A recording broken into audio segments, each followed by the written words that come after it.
नमस्ते दोस्तों, horror FM में आपका स्वागत है। आज मैं आपको एक ऐसी डरावनी कहानी सुनाने जा रहा हूँ जिसे सुनकर शायद आपकी रातों की नींद उड़ जाएगी। ये कहानी इतनी भयानक है कि आपके रोंगटे खड़े हो जाएंगे और पसीने छूट जाएंगे। तो चलिए बिना किसी देरी के शुरू करते हैं। आधी रात का सन्नाटा पसरा हुआ था। पूर्णिमा का धुंधला चांद बादलों की ओट से झांक रहा था। अपनी ठंडी और रहस्यमयी रोशनी धरती पर बिखेर रहा था। हवा में एक अजीब सी सिहरन थी, जैसे कोई अनिष्ट आने वाला हो। दूर कहीं किसी कुत्ते के भौंकने की आवाज इस सन्नाटे को और भी भयानक बना रही थी। राहुल और उसके 3 दोस्त अमित, प्रिया और सोहन एक पुरानी हवेली के पास पहुंचे। यह हवेली शहर से दूर एक घने जंगल के बीचों बीच स्थित थी। स्थानीय लोगों के बीच इस हवेली को लेकर कई डरावनी कहानियां प्रचलित थीं। कहा जाता था कि इस हवेली में एक दुष्ट आत्मा का वास है जो सदियों पहले क्रूरता से मारी गई थी। लोगों का मानना था कि रात के अंधेरे में उस आत्मा की चीखें आज भी सुनाई देती हैं। राहुल हमेशा से ही भूत प्रेतों की कहानियों को सुनकर रोमांचित होता था, जबकि उसके दोस्त इन बातों पर ज्यादा विश्वास नहीं करते थे। आज राहुल ने ही इस पुरानी हवेली में रात बिताने का प्रस्ताव रखा था ताकि वो खुद इन अफवाहों की सच्चाई जान सके। अमित और सोहन थोड़ा हिचकिचा रहे थे, लेकिन प्रिया राहुल के उत्साह को देखकर मना नहीं कर पाई। हवेली का मुख्य दरवाजा जर्जर हो चुका था और एक जोर की आवाज के साथ खुल गया। अंदर घुप अंधेरा था और हवा में सदियों पुरानी धूल और नमी की एक अजीब सी गंध घुली हुई थी। राहुल ने अपनी टॉर्च जलाई, जिसकी कमजोर रोशनी में हवेली के अंदर का दृश्य किसी बुरे सपने जैसा लग रहा था। दीवारों पर मकड़ियों के जाले लटक रहे थे और फर्नीचर धूल की मोटी परत से ढका हुआ था। मुझे नहीं लगता कि हमें अंदर जाना चाहिए, अमित ने डरते हुए कहा। मैंने सुना है कि ये जगह सच में शापित है। अरे यार, तुम भी बच्चों जैसी बातें करते हो, राहुल हंसा। ये सब सिर्फ कहानियां हैं। चलो अंदर चलकर देखते हैं कि यहाँ क्या है। राहुल आगे बढ़ा और उसके पीछे पीछे बाकी 3 दोस्त भी अनिच्छा से अंदर चले गए। हवेली के अंदर का माहौल बाहर से भी ज्यादा डरावना था। हर कदम पर लकड़ी के फर्श के चर्र मर्र की आवाज सुनाई दे रही थी, जो दिल की धड़कनों को और तेज कर रही थी। वे एक बड़े से हॉल में पहुंचे। कमरे के बीच में एक पुराना झूमर लटका हुआ था, जिस पर धूल की मोटी परत जमी हुई थी। दीवारों पर पुराने और धुंधले चित्र टंगे हुए थे, जिनमें अजीबोगरीब चेहरे नजर आ रहे थे। प्रिया को अचानक ऐसा लगा जैसे उन चित्रों की आंखें उन्हें घूर रही हों। मुझे यहाँ बहुत अजीब लग रहा है, प्रिया ने अपनी आवाज में डर छिपाते हुए कहा। क्या हम वापस नहीं जा सकते? अभी तो हम बस अंदर आए हैं, राहुल ने कहा। थोड़ी देर और घूमते हैं, फिर चले जाएंगे। वे हॉल से होते हुए एक गलियारे में पहुंचे। गलियारा लंबा और संकरा था और इसके दोनों तरफ बंद कमरे थे। हवा और भी ठंडी हो गई थी और ऐसा लग रहा था जैसे कोई अदृश्य शक्ति उन्हें देख रही हो। अचानक सोहन रुक गया। क्या तुम लोगों ने सुना? उसने फुसफुसाते हुए कहा। क्या हुआ? अमित ने पूछा। मुझे ऐसा लगा जैसे किसी ने मेरा नाम पुकारा, सोहन ने कहा। उसकी आंखें डर से फैली हुई थीं। राहुल और प्रिया ने एक दूसरे की ओर देखा। उन्हें कोई आवाज सुनाई नहीं दी थी। तुम्हें शायद गलतफहमी हुई होगी, राहुल ने कहा। यहाँ हवा चल रही है, शायद उसकी आवाज होगी। लेकिन सोहन अभी भी डरा हुआ था। उसका चेहरा पीला पड़ गया था।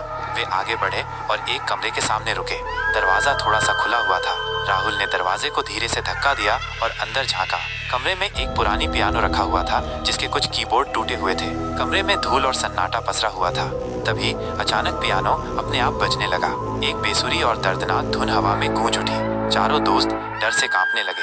ये कोई मामूली आवाज नहीं थी, इसमें एक भयानक दर्द और पीड़ा छिपी हुई थी। ये क्या है? अमित हकलाया। चलो यहाँ से, प्रिया चीखी और पीछे मुड़ी।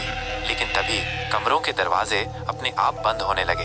वे हॉल में वापस भागने की कोशिश कर रहे थे, लेकिन गलियारे का दरवाजा भी बंद हो गया था। वे पूरी तरह से हवेली के अंदर फंस चुके थे।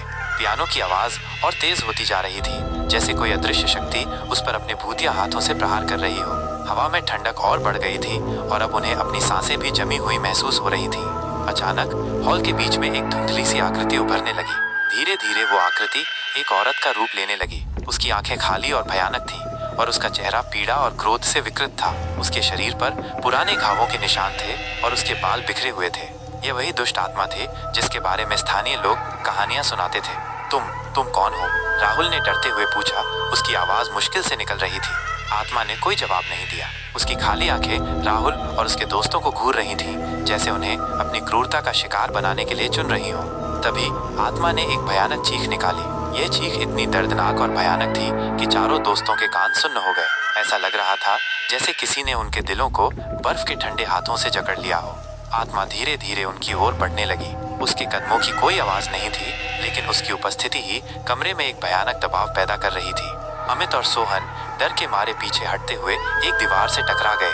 प्रिया अपनी आंखों पर हाथ रखकर चीख रही थी। राहुल जिसने हमेशा भूत प्रेतों की कहानियों को मजाक समझा था, आज पहली बार असली डर का सामना कर रहा था। आत्मा ने अपना एक ठंडा और हड्डी जैसा हाथ राहुल की ओर बढ़ाया। राहुल ने अपनी आंखें बंद कर ली, अपनी मौत का इंतजार कर रहा था। लेकिन तभी एक तेज रोशनी कमरे में फैली। पूर्णिमा का चांद बादलों से बाहर निकल आया था और उसकी तेज रोशनी हवेली के अंदर प्रवेश कर रही थी। आत्मा उस रोशनी में सिकुड़ने लगी जैसे आग में जल रही हो। उसकी चीख और तेज हो गई और फिर वो धीरे धीरे धुंध में बदल गई और गायब हो गई। पियानो की आवाज भी अचानक बंद हो गई। कमरे में फिर से सन्नाटा छा गया, लेकिन उस भयानक अनुभव की ठंडक अभी भी हवा में महसूस की जा सकती थी। राहुल और उसके दोस्त कुछ देर तक वहीं जमे रहे, डर से कांपते हुए। धीरे धीरे उन्हें एहसास हुआ कि खतरा टल गया है। हमें यहाँ से चलना चाहिए, अमित ने लड़खड़ाती हुई आवाज में कहा।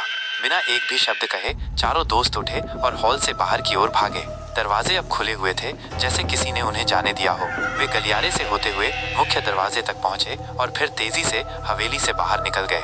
जंगल के अंधेरे में वे तब तक भागते रहे जब तक कि वे हवेली से काफी दूर नहीं पहुंच गए। पीछे मुड़कर देखने की हिम्मत उनमें से किसी में नहीं थी। उस रात के बाद राहुल और उसके दोस्तों ने कभी भी भूत प्रेतों की कहानियों को मजाक में नहीं लिया। उन्होंने उस पुरानी हवेली के बारे में कभी किसी से बात नहीं की, लेकिन उस रात का भयानक अनुभव हमेशा उनके दिलों में एक डरावने सपने की तरह बसा रहा।